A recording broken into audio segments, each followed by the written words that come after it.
Hello, and welcome to Critical Thinking for the Rest of Us. Today's lecture, Exploring Theories of Truth. Alrighty, welcome back to Critical Thinking for the Rest of Us. This is the third of the last three lectures. The first of the last three lectures that we have for you. And today, we will be going over theories of truth, or we'll be exploring theories of truth. And I'm a bit nervous because this is going to be pretty tough for me to get out without butchering it, and furthermore doing so in a way that's easily understandable. This will definitely be our most philosophically rigorous lecture of the series, so hopefully we can all bear with this. So today we're gonna have a brief introduction to the truth. We're gonna look at three common theories of truth. And then we're going to look at a couple case studies of truth, 3 case studies of truth, to try to get as clear as possible about what these theories of truth are. The concept of truth has long fascinated philosophers, scientists, and thinkers across cultures, leading to the development of several significant theories about truth that attempt to define it and explain it. We're going to look at 3 major theories, 3 that stand out particularly in the history of philosophy, at least. And that's the correspondence theory of truth, the coherence theory of truth, and the pragmatic theory of truth. Each theory offers a unique lens through which to view the nature of truth. They're obviously distinct, along with implications that these theories of truth have in different fields. So something that's very interesting is that from the beginning of this series, we've sort of just been assuming, 1, that there is such a thing as truth, and then 2, that we knew what the heck we meant when we were talking about the truth. First, I'll demonstrate to you that we've assumed that there is such a thing as the truth. So in logic, in critical thinking, as we've discussed, we make claims using things like propositions, like the sky is blue. This is a basic proposition. And we believe inherently or intuitively that this proposition has some kind of truth value to it, meaning that we understand that proposition, the sky is blue, to be either true or false. We take that for granted. Furthermore, we take it for granted in this instance that we can actually verify it. We'll get back to this example, but we seem to think that there's a way to look at the truth in this very acute instance and say, hey, see, there is truth. Basically, what that means is much of the language that we use, much of the argumentation that we use, much of the thinking that we do, when we break it down into its component pieces, into the small little sentences, the declarative sentences that make up our minds, those are all truth or felicity statements. They can either be true or false, ideally, typically. Not all speech acts are subject to this, right? You can do things such as expletives, like, oh, dang it. There's no truth to be had there with that exclamation. But when we're making declarative statements, these all presuppose that there is something like the truth. Of course, what is the truth? Well, we're going to try to get at that because it's not quite simple. What truth means, or what it seems to mean, changes depending on the different circumstances that we're using that word, if you will. So when I talk about the sky is blue, I'm actually referring to the correspondence theory of truth, which we're going to get to now. But just to appreciate that we like to bandy about the word truth, but what the truth is in itself is actually kind of hard to pin down. I think one of the reasons why it's so hard to pin down, of course, is that it's so fundamental and so basic to our understanding of the world that you can't really talk about the truth without assuming it. And so what we have here is a kind of circle. It's not a vicious circle. That would have to be demonstrated, but we have a kind of circular reasoning. We have to presuppose the truth in order to talk about it. That's going to get us way down a whole different road, and that's where epistemology and philosophy really have a lot of fun. We're not going to do that. What we're just going to do is look at a couple. We're going to look at 3 theories in particular and try to get a general sense of the truth, how we've been using that word, and maybe kind of let that sink in on us so we think a little bit more actively about what the truth is when we talk about it. So yes, as stated, we're going to look at three common theories of truth: the correspondence theory, coherence theory, and pragmatic theory. I'll get to this. Something to keep in mind that's kind of interesting is that these theories, as we explore them, are actually going to be in something like historical order. So that's kind of fun. We're going to follow our understanding of the truth as it's actually disclosed to us in the written record. So that's exciting. So our first theory of truth, our first attempt at explaining what the truth is known as correspondence theory. So the correspondence theory of truth asserts that the truth of a statement or a proposition is determined by its correspondence to reality, whatever reality is. This theory operates on the fundamental principle that a statement or proposition, I'm going to use the word proposition, is true if it accurately reflects the world as the world is. There's a lot in this definition already. I'm going to point out a couple of things here. So truth in this instance is such that when we make a speech act, we say something, we write something, we believe something, that proposition, that speech act, that utterance, whatever it is true if and only if it corresponds or speaks to or is validated by, in this instance, basically the physical world. Something that's neat about this, I'm getting a little ahead of myself. I want to bring in some of the historical stuff to this just because I think it's fun. As I suggested, this is one of our oldest theories of truth. So this theory of truth actually comes from Aristotle. Aristotle, amazing philosopher. I don't want to spend too much time talking about him because then we won't have any time to talk about truth. But he developed a series of courses or lectures or books on logic, which are now collectively known as the Organon, and which people used to study for thousands of years until recently, actually. But basically, it's our earliest body of logic and truth. And he developed the idea that how do we know that something I say is true? Well, we look at reality and see if it makes any sense. So that's what it is. Basically, correspondence theory is you make a speech act, you make an assertion, you make a claim, and it's only valid or true if it speaks or if it's backed up by the physical world. We can use a very simple example here. I said it earlier, the sky is blue. What's so great about this proposition is, yes, it's very easy to verify. So we can actually all do this together. If you're not in a cave right now and look out the window, the sky is blue where I'm at. That's true. The sky is blue, baby. But if the sky was gray, what does it mean? I don't know. Right? Then you have to start to kind of split hairs there. But or if it's night, I don't know. Right? But the proposition the sky is blue is generally accurate. It speaks to and we know this because of our empirical evidence. We can use our eyeballs, we can use microscopes, whatever we need. And this really brings us to the strength of correspondence theory. Is it speaks to basically our basic impulse or our basic intuition about what truth is or what it counts as, which is effectively almost everything that we claim about the world is made linguistically, right? And so if we want to verify it, we just point at things, right? You gesture at them and say, see, the sky is blue. And this is the truth. So it's almost a kind of, I'm thinking of the Austrian philosopher Ludwig Wittgenstein. He opened up his books, The Philosophical Investigations, talking about this, that our basic sense of language seems to start from being able to gesture at things. For instance, mom, dad, right? You use these words and you're corrected or you're not given the environmental feedback you want until you use it accurately and it corresponds correctly to mom, to dad, to food, to blah, blah, blah, blah. Yeah, so correspondence theory, kind of ancient, and also, again, speaks to just our natural tendency to look for justification in the outside world. Of course, that's why we love it in the sciences, at least in the physical sciences. Should be very specific about this.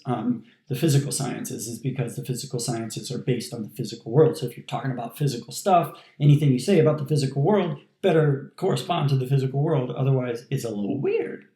We're all very familiar with the correspondence theory of truth in this instance. Some weaknesses, though, because of course everything has its counter argument, me.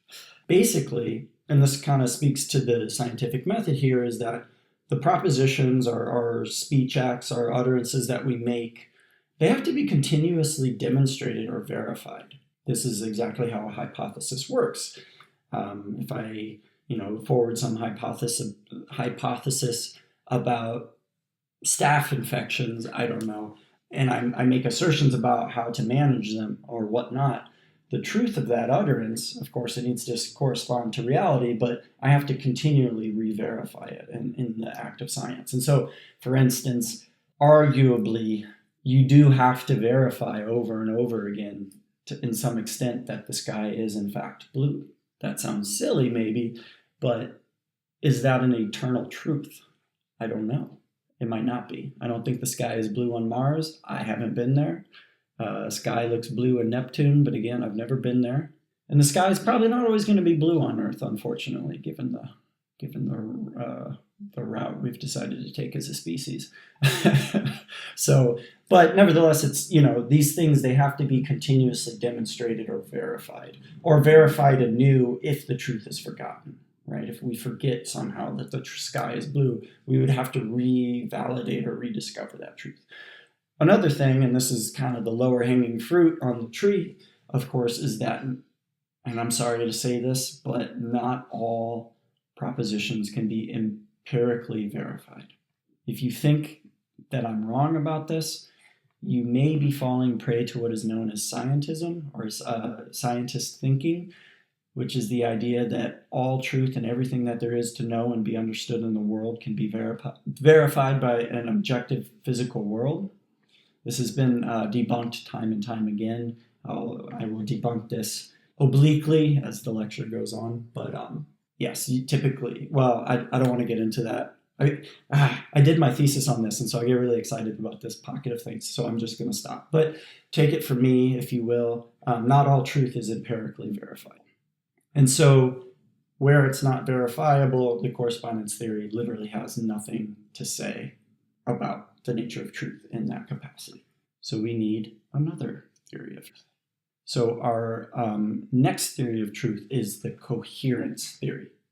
So the coherence theory of truth emphasizes the internal consistency and logical integration of beliefs within a comprehensive system. According to this theory, a statement is deemed true if and only if it fits harmoniously into an interconnected framework of beliefs, rather than merely reflecting an observable reality. This perspective shifts the focus from empirical validation to the relationships and coherence among various propositions. Blah, blah, blah, blah, blah. What did I just say? Rewind. So we have some kind of key words, kind of buzzwords happening in this description. Two big ones that I see standing out before me right now are internal consistency and beliefs. So typically, when philosophers start talking about internal things or beliefs, they're talking about mental stuff, mind stuff, not brain stuff, but mind stuff. And when you're talking about mind or brain stuff, you're not talking about physical things. My belief that the sky is blue is not physical. I don't know what it is, but it's not a physical thing. That doesn't mean it doesn't connect or in some mysterious way with the physical world, but it is not reducible, I would argue vehemently.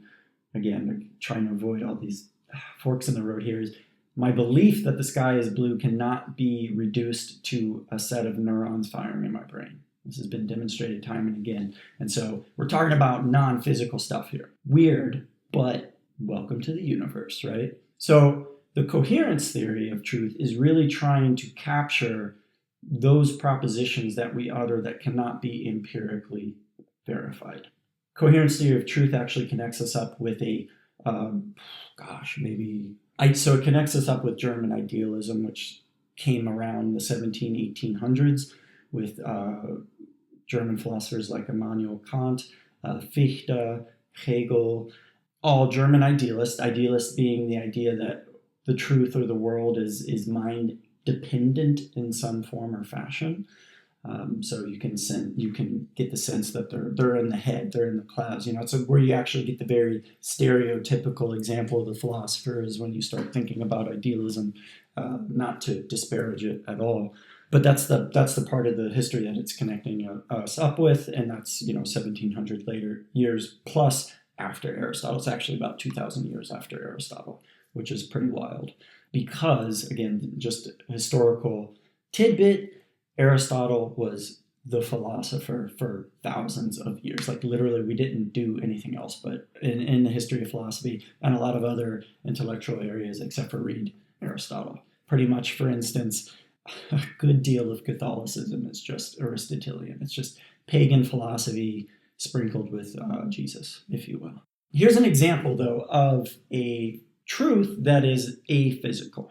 The proposition 2 + 2 = 4 is a non-empirical proposition. We can demonstrate the truth of this proposition physically. So I don't want to say that we can't do this, but we probably didn't need to go out into the world and take 2 bunches of 2 branches and bundle them together to realize that now we have 4 branches. We demonstrate that truth to each other, through education, elementary school and things, and when we're practicing arithmetic, but we didn't discover this mathematical truth by doing that, maybe. Or it's at least something that we can do in our mind without relying on the physical world, maybe. This is a very weird part of philosophy and mathematics and logic, and I'm not going to spend too much time in it because I don't know my way around it very well, and I actually don't know what I think about it. But there's many really, really influential and very intelligent people that have argued that mathematical truths and mathematical propositions are aphysical. They're a priori, which means that we know them before we validate them in the physical world. And so for now, I'm going to make an appeal to authority, hopefully to expertise, and just say, if you don't like what I'm saying, you can go argue with Kant. Nevertheless, why do we know, or how do we know that 2 + 2 = 4? Let's get back to the topic. This proposition is true if and only if it corresponds to our understanding of other mathematical truths. And that's all coherence theory of truth is trying to say, is if we have a set of beliefs, most of which are probably non-empirical in nature or pre-empirical, if you like that better, they are true insofar as they hang together validly or in the correct ways with other propositions in that domain. And so how do we know that 2 + 2 absolutely = 4? Well, we have other truths or understandings or beliefs about, for example, what 2 means, what the addition sign means and how it functions, what the equal sign means and how it functions, how numbers are added, and so on. Of course, this proposition is very basic, and so these things, if there's any mathematicians in the room, you know this. There's people that, if you want to know what mathematicians do academically, like you can get a PhD in math. If you want to know what they do, they prove this. They prove mathematically that 2 + 2 = 4. Or they do crazy, horrible things like disprove it and then like totally destroy reality. These are bad people. I'm just kidding, they're not people. But that's what mathematicians are doing. So you can actually dig into this, what we would say is like an utterly basic proposition, 2 + 2 = 4, and look at it. But of course, in doing that, what you're inevitably doing is referring to a web or a cloud of beliefs within the domain of mathematics, at least theoretical mathematics, being largely pre-empirical or non-physical.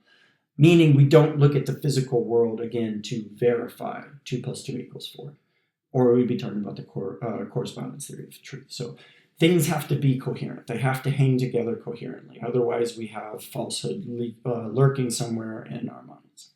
So strengths of the coherence theory, it allows us to speak about things that are pre- or non-empirical, that we can demonstrate physically, but don't rely on the physical world in order to be true.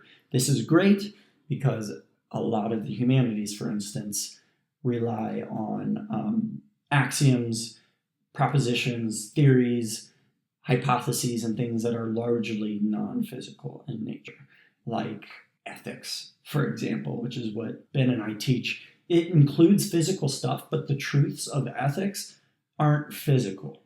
They're mind. They're the theories of behavior and things. They're non-physical stuff. It's very bizarre. It's kind of scary once you start talking about it, right? But coherence theory allows us to talk coherently about these non-physical things. But it, of course, has its weaknesses. One of the probably the most conspicuous counter-argument or weakness of the coherence theory of truth, of course, is that it's logically impossible, at least, that you can have a coherent theory of X, even though that theory is based on falsehood, right? So you can imagine that you can invent an entire truth that is totally fabricated. An example would be conspiracy theories. I'm not going to use any examples here, but you can start off a conspiracy theory with a marginally believable truth of some kind, and then make an illogical inference. Basically, you bury the logical inference, or you predicate your entire conspiracy theory on a misinterpretation of maybe something that corresponds to reality or not. You assume that that's true. You kind of bury that, or you don't analyze that truth in your mind, and then you build off of it. So if I make the claim that unicorns are real, and then I proceed to explain a very coherent theory of how the death of the unicorns are going to result in the end of the world, you can imagine how influential and impactful that will be, but it's nevertheless true that it's based on a falsehood, right? And so this is a weakness of the coherence theory. And it's dangerous, right? It's dangerous because with correspondence theory, you can, again, there's that external moment in terms of movement of verification. The truth is mind independent to some extent. Of course, we have to do the logical connection, the inference between the physical world and our propositions, which is weird and mysterious. But when we're talking about truths that are floating in our minds, sometimes they get buried. They get buried in the emotions, they get buried in our convictions and our beliefs, and then we build off of them. But before we know it, we've essentially spun a yarn. We've created a falsehood. And then we have to smoke out that falsehood, and that takes a lot of work.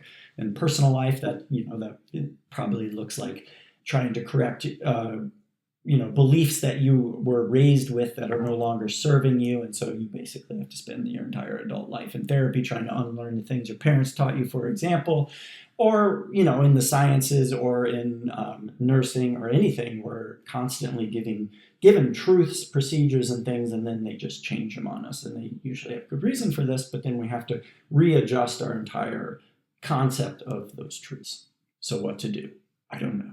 But I do know that we have a third theory. So the third theory of truth we have is the pragmatic theory of truth. So the pragmatic theory of truth emphasizes that the truth of a statement or a proposition is fundamentally rooted in its usefulness and its impact and effectiveness in practical applications.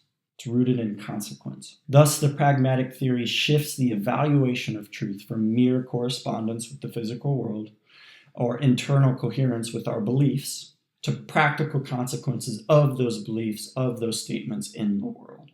So it's a little bit of both. Very fascinating theory. So I will just tell you, if you are receiving this message from or within the U.S., this is a homegrown U.S. theory of truth. This was developed by philosophers such as John Dewey, William James, and the philosophers that were collectively known as the pragmatists, and those are American philosophers. They followed in the tradition, if you're familiar with Ralph Waldo Emerson, with transcendentalism. They are the inheritors of American romanticism. And gosh, the pragmatists are amazing. I know very little about them. William James pretty much wrote the book on modern psychology before Freud. I mean, these guys are amazing folks, and they're the ones that developed this pragmatic theory of truth, given the namesake here. What's fascinating about this is, and something that connects us up with how we generally think about ethics, is that the pragmatic theory of truth, as I will continue to explain, is focused on outcomes or impact. And this speaks a lot to, just to kind of tangentially or as a parallel here, to what we think right and wrong is. Oftentimes we think about what right and wrong is based on impact. So is it right or wrong to allow euthanasia? Well, let's look at how that shows up in the world, right? Look at the impact. Is it right to withhold vaccines? Let's look at the impact, right? We look at the practical implications of the things that we do to determine whether or not it's right or wrong. Well, similarly, that's what the pragmatists are offering here, is we look at impact to determine whether something is true or false. So let's get an example on the table. So we have to kind of rewind the clock a little on this example, but an example I thought of was germ theory. So I believe, or we will assume, that when germ theory was posited, we couldn't empirically verify that theory. We didn't have the microscopes, we didn't have the know-how, we didn't have the means. I'm pretty sure that's true. That's a historical thing. Assuming that's true, before it was empirically verified, germ theory was posited as a theory, as a belief, as a hypothesis. It seemed to hang up coherently in our minds, maybe, but also not at all, talking about little weird bacteria things that were floating around and making people sick. It probably actually didn't correspond at all to our understanding of the world at the time that it was developed. And so the coherence theory of truth is problematic. Of course, we can't do anything about correspondence theory because we have these scientists telling us there's microscopic invisible things. There's invisible things making us sick. Well, that probably sounded like baloney. This, however, is true in the from the pragmatic theory perspective. How? Well, one of the prognoses, or I probably used that word wrong, but one of the suggestions in germ theory was like, maybe we should just wash our hands. Like, we have soap, we could just wash our hands and not like be touching other patients when we've got other patients on our hands. Blech, right? I'm just like, I'm like spitballing here, but let's give that a shot. That's what the doctors are saying, maybe.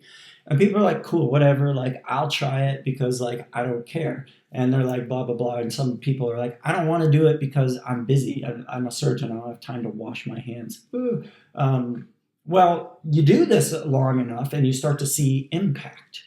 You start to realize, over at, I'm from Peoria, so I'm thinking of St. Francis Hospital, they wash their hands over at St. Francis, and like, people aren't dying as much. And then over there at Proctor, no shade, they're not washing their hands, and people are like dying a lot from like really gross stuff like gangrene and like nasty. Bleh.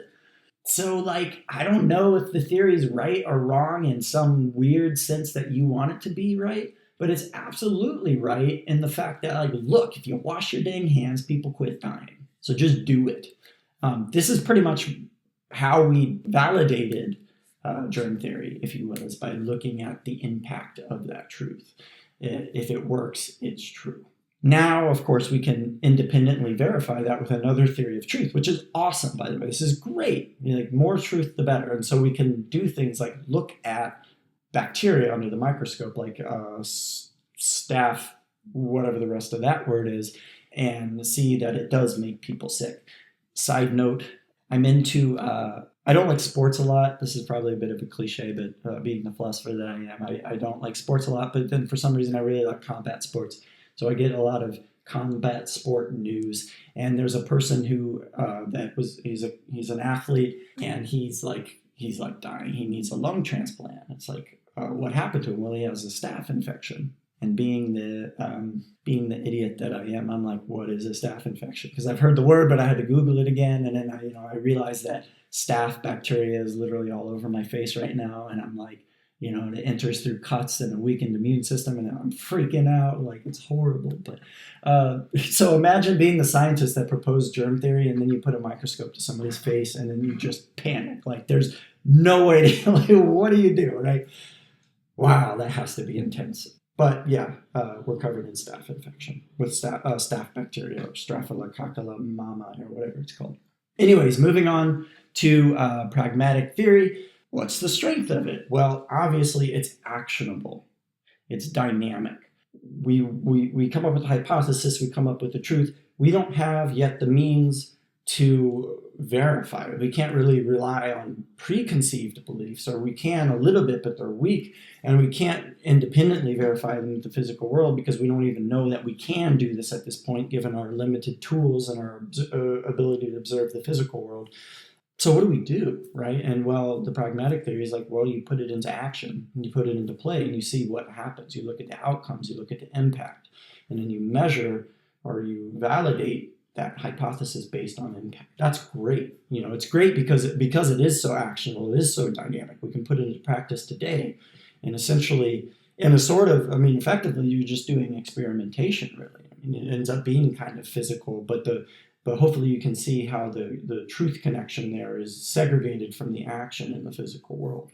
We don't know if there's such thing as germs just because we know that we wash our hands and, people aren't getting sick, right? That we can't quite make that inference and link it up. We just know that this behavior and this belief is resulting in a certain outcome, and therefore it's true. Weaknesses. It prizes functionality over reality or physicality. So it does violate a sort of primitive or a basic sense of truth that we have, which is that we really like to point at the physical world and be like, see, I told you. If the world said so, then it's got to be true. But the pragmatic theory of truth does kind of violate our basic sense or sort of intuitive sense of truth we have. And I'll give you an example. So returning back to the example of germ theory. Let's imagine that we, I posit this theory of truth. I don't know anything about if germs are physical stuff. I don't know about that. I haven't, I'm not living in a time when I can verify that. I know that when I wash my hands, though, good things happen. And so it seems pragmatically true. Let's imagine now that we discover decades later that there actually is no such thing as germs. What? So now we're like, well, how does it work? And we develop a new theory, which is basically, well, if there's no germs, then it must be that when you wash your hands, you got your hands together. Really, what you're doing is a kind of active form of prayer, right? You're putting your hands in prayer. And so what's happening is actually you're being pious and you're praying, and God is reducing illness in the world. So it has nothing to do with germs. Now, let's assume that that's true for the sake of the story. Let's assume that that's true. That means that this pragmatic theory of truth and this concept of germs is total baloney. It's completely false. Even though the outcome is the same, it's based on a complete lie. Pragmatically true, completely false, based on a correspondence or a coherence thing of some kind. And that really bothers people, and I think it should, but I just want to point that out. Like, can you have something that functions on a lie? Logically, you could. It's obviously not happening in this instance because we know that germs are real, but you can imagine that there are functional or pragmatic truths that we have that are just totally based on nothing, right? Or just I don't even know. I wish I could give more examples of that, but that does illustrate a little bit, at least, the weaknesses of pragmatic theory. We now have a pretty decent grasp of what at least three theories of truth are. So now what we're going to do is look at a couple general case studies. I'm going to try to flesh them out. We're going to look at 3 case studies, and they're going to, each of them, correspond to a theory of truth. So the first case study we're going to look at is coherence theory in the realm of law. Second case study is correspondence theory in the realm of science. And then the third case study will be pragmatic theory in the realm of moral theory. So consider a case where a court must determine the legality of a new law that restricts certain freedoms. That's very general, so let's have an example on the table.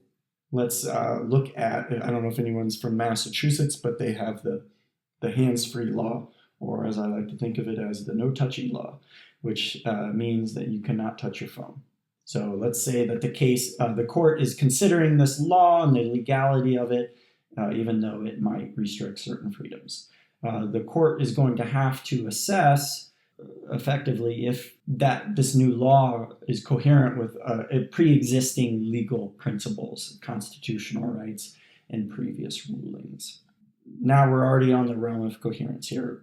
You can imagine or you can understand that law is non-physical. It's comprised of beliefs, utterances, theories, and laws. And we can demonstrate these or look at the impact of these laws in the physical world. But as a philosopher, it's so hard for me to say the things I say without being like, well, am I right? Generally speaking, we don't go out into the world and look for laws. If you're a natural law theorist, which is probably at least half of you, if not all of you, then you might think I'm wrong, meaning that we can find something like legal or ethical laws in the natural world. The entire United States Constitution is more or less based on this. But again, look at all the things we can talk about and then how we can't talk about them. But nevertheless, in this example with this case study, the courts are going to have to determine whether or not the no-touchy law, the hands-free law with cell phones driving in the car, is coherently hangs together with our pre-established beliefs about what legality stands for, what freedom stands for. So one of the things that establish whether or not it's legal to restrict cell phone use in a car, of course, is going to immediately go to our constitutional rights. This is an interesting conversation. So the constitutional rights, again, are actually, as they're written in the Bill of Rights and the Constitution themselves, our basic rights in the U.S. are formed on the belief that they are God-given. So if you want to know where truth comes from, we haven't really talked about this example of truth. It's called divine command theory in ethics, and so there must be something that corresponds to that in the realm of truth. But basically, if you want to know what is true, go ask God. Well, just so you know, that's how the Bill of Rights, at least, was established. Our rights are known as inalienable rights. What an inalienable right is defined as is a right that is given to us by God, meaning that if you don't like it, you can go talk to that dude. Good luck with that. Well, maybe God isn't real, right? I don't know, right? Maybe God isn't real, maybe he is, but our rights don't seem inalienable, right? We have a belief. Well, let's just assume that God isn't real. We'll assume that God's not real. And if that's true for this example, what we have to immediately realize, and again, this is showing the weaknesses of coherence theory, is if our inalienable rights are predicated on a lie, namely that they're God-given, but there's no God, then that means we have a basic belief in our coherent theory of law that is actually false. And so everything we base on that system from there on is troubled. It's not coherent. It's incoherent. That might mean that we just have to swap some things out, redefine what a right is, what an inalienable right is, etc., etc. But as it stands, if God isn't real, right, we're in a little bit of hot water. And that does, well, I mean, no one's going to do this in a court of law, but that would be pretty wild. No one's going to be like, for instance, well, you can't tell me I can't use my phone in my car because God's not real or something like this. It would be really intense. There would be missing some premises there to get to that argument. But this case study at least demonstrates how our laws, they have to hang together coherently in some form or fashion in order to be valid.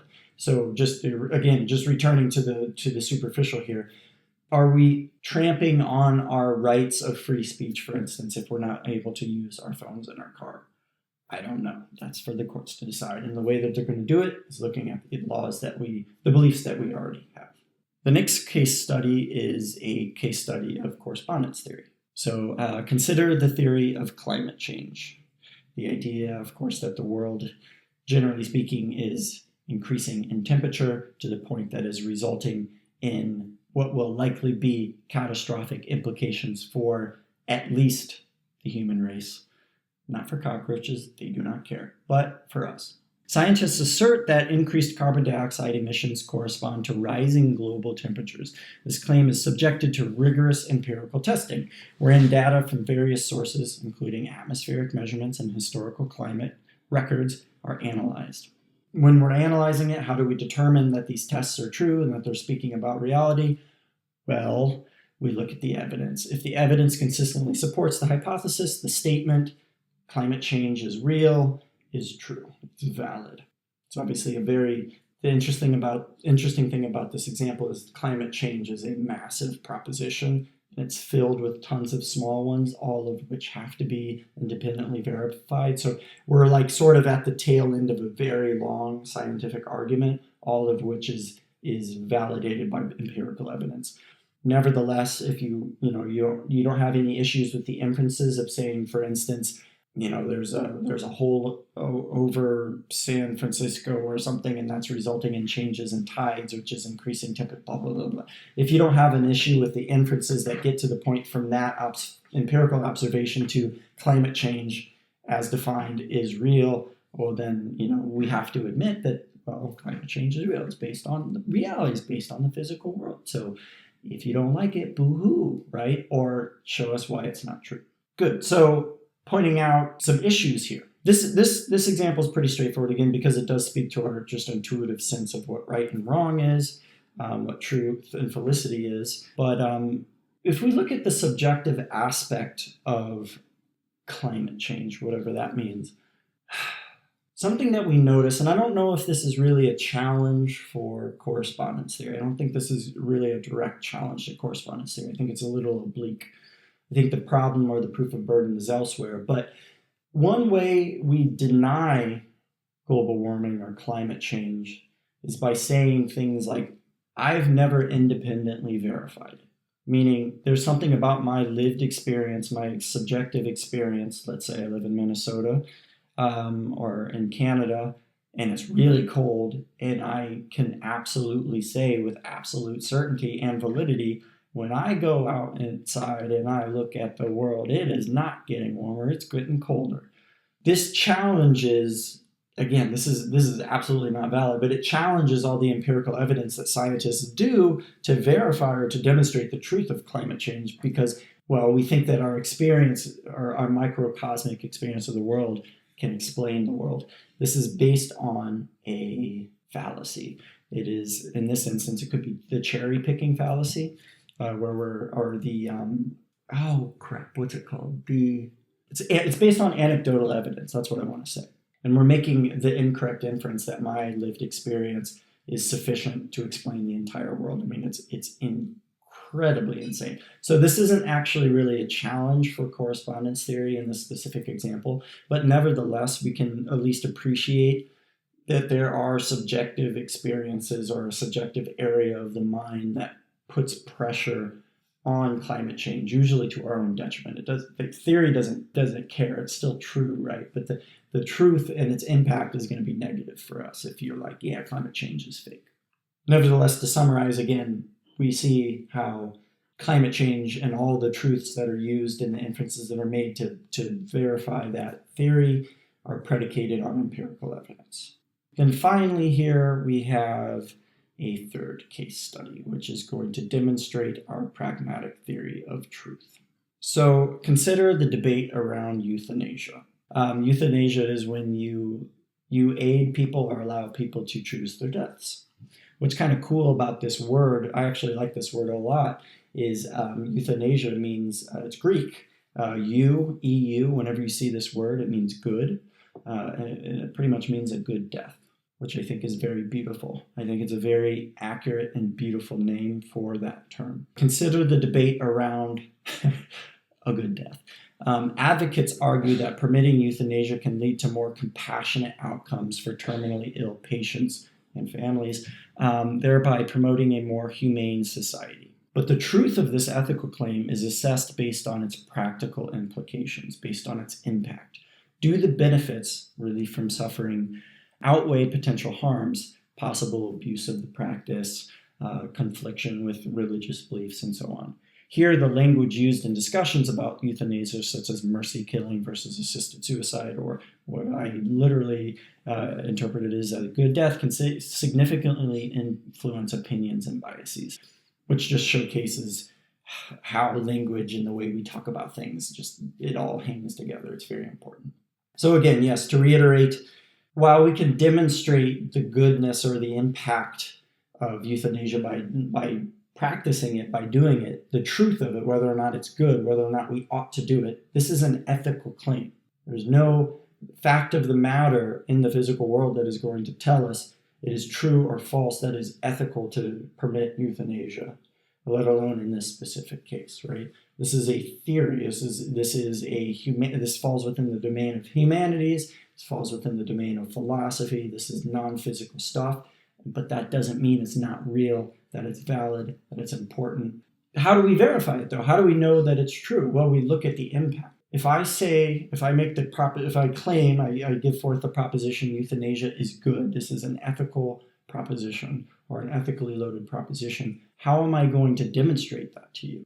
I'm going to point at the impact of practicing euthanasia, how it relieves suffering, how it reduces harm, The harm principle being one of our most basic assumptions in what counts as being ethical. The less harm, the better. In the impact that it has on families who are watching a family member maybe suffering and suffering and suffering from pancreatic cancer, and it's a terminal illness, and they're just alive to hurt. And then we let them make that choice of passing away, and now they are at peace. And we point at the impact there. That's pragmatically verified. That's outcome-based verification of euthanasia. The ethical claim of euthanasia. Importantly, I'm talking about the ethical nature of that claim, not euthanasia in its own self. Nevertheless, as I suggested in the reading here, do keep in mind that the way we talk about these things is very important, and it's going to, it's effectively rhetorical. If I define euthanasia as we are when we use that word in the Greek sense of a good death, I'm making a rhetorical claim. I'm sandwiching that claim, or packaging is the word I want. I'm packaging that claim in a rhetorical device of saying it's a good death. When I say that, I'm instigating you emotionally, maybe even ethically, of saying it's the good thing to do. I actually haven't demonstrated that. I'm just saying it. I'm presupposing it. If I say things like assisted suicide, this is like assisted murder, depending on your views of suicide. And so now I'm going to, if I'm someone that's against euthanasia, I say it's a kind of mercy killing or assisted suicide, where you're essentially an accessory to murder. If I couch it in that language, I'm using rhetorical devices to sway the public in another direction, or to garner favor of people from a different persuasion. Is it possible to use words in a way that is not loaded? I think the answer is no. Evidence for this, of course, is that our use of language changes all the time, and the words that we used to say yesterday are no longer allowed today, and the words that we're not supposed to say today are allowed tomorrow. And that is just how language works. Language is pregnant with meaning, with value, and with intensity. So I don't think there really is a way to avoid the rhetorical impact of the words that we use. But bear in mind that, especially in the pragmatic theory of truth, it has deep impacts for whether or not we take it to be valid.